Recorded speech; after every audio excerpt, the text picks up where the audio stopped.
Good morning. You may find my health nugget a little strange today. How many of you like vegetables? But be honest, you're in church. Okay. Yeah, I have to say I absolutely love vegetables. And I have some good news, though, for those who love them, and also good news for those who do not like them but would like to try to love them. So today we'll be talking about cruciferous vegetables, and then at the end you will see why this is something really, really important. For quite a while I was quite familiar that cruciferous vegetables have a lot of good stuff in them. And I never realized that they're actually, on top of fighting cancer, they are very helpful for fighting viruses. That was kind of a bit of a revelation to me. And as I listened to the doctor's presentation with some evidence base, so everything that you will see on the slides is either from Mayo Clinic, from NIH website, and also PubMed. So it's all evidence-based. So maybe by the end of this, you may start liking vegetables. All right, so why raw cruciferous? So one group of vegetables known as cruciferous vegetables is a powerhouse of vitamins, minerals, antioxidants, and other phytochemicals. Research has found that these components can reduce the risk of many of the diseases prevalent today. So let's name some of them. This is not a complete list. I think mustard greens are not on the list here. So arugula, broccoli, Brussels sprouts, cabbage, cauliflower, kale, radishes, turnips. So this is the main ones that we are quite familiar with. Now, cruciferous vegetables contain a potent phytochemical called, I always have a hard time to say this name, it's sulforaphane. Sulforaphane, yeah, that's the one. Studies show that these phytochemicals to be a powerful antioxidant and anti-inflammatory. Why is this important? Because all these viruses, especially the respiratory viruses, have a inflammation component to it. So if this is an anti-inflammatory, it helps with the lung issues. And so it's not only with, as I said, with respiration, it helps with preventing several types of cancer. And I remember reading when I did some research for a friend that sulforaphane even kills certain cancer cells. So it's been proven in the studies that even kills certain cancer cells. So also, there is a strong correlation between eating vegetable high in sulforaphane and a reduction in depression, obesity, as well as an improvement in pain management. Why? Because it's an anti-inflammatory.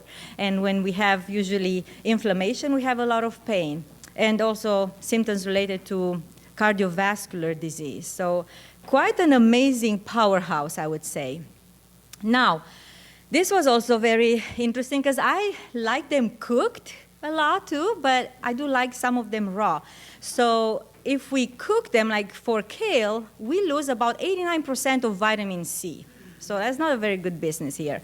And also we lose a lot of polyphenols, and we lose a lot of the antioxidant activity. So it looks like, yes, you can eat them cooked, no question, but raw, if you really want the full benefits, you gotta aim for raw.